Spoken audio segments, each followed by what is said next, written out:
ክርስቶስ የተገረፈበት ጅራፍ እንደምናስበው ቀላል አይደለም።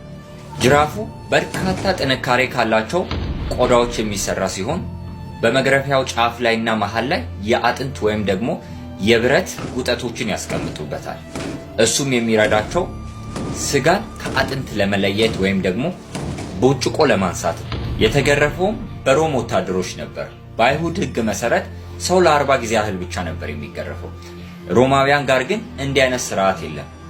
ወይም ደግሞ ገርፈው ሲደክማቸው ብቻ ነው የሚያቆሙት። ግርፋቱን ሲጀምሩ በመጀመሪያ የላይኛውን የቆዳ ክፍል ይቆርጡታል። በሁለተኛ ደግሞ የደም መዘዋወሪያውን ቱቦ ሙሉ በሙሉ ስለሚቆርጡት ደም ከሰውነቱ ያለ ማቋረጥ እንዲፈስ ያደርገዋል። በሰው ልጅ ሰውነት ውስጥ ከ4.5 እስከ 5 ሊትር የሚሆን ደም አለ። በዚህ ግርፋት ወቅት ጊዜ አብዛኛውን ደም ሙሉ በሙሉ በሚባል ሁኔታ አጥቶታል። ለዚህም ማሳያ ክርስቶስ በመስቀል ላይ ያለ ወታደሩ ጎኑን ሲወጋው ወዲያው ውሃና ደም እንደወጣ የእግዚአብሔር ቃል ይናገራል።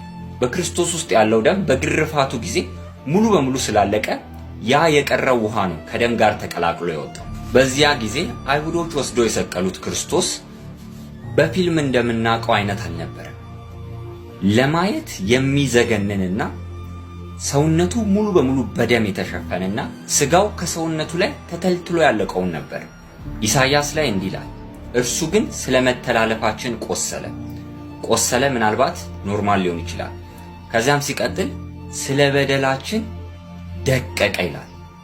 ስለዚህ ያኔ በመስቀል ላይ ነበረው የደቀቀ ሰውነት ነበር። የደህንነታችንም ተግሣጽ በእርሱ ላይ ነበር። በእርሱ ቁስል እኛ ተፈወስን። በክርስቶስ ላይ የደረሰውን ስቃይ በሕክምና እይታ የሚለውን ሙሉ ቪዲዮ ዩቲዩብ ላይ አፕሎድ አድርጌላችኋለሁ። ሊንኩ ባዮ ላይ አለ።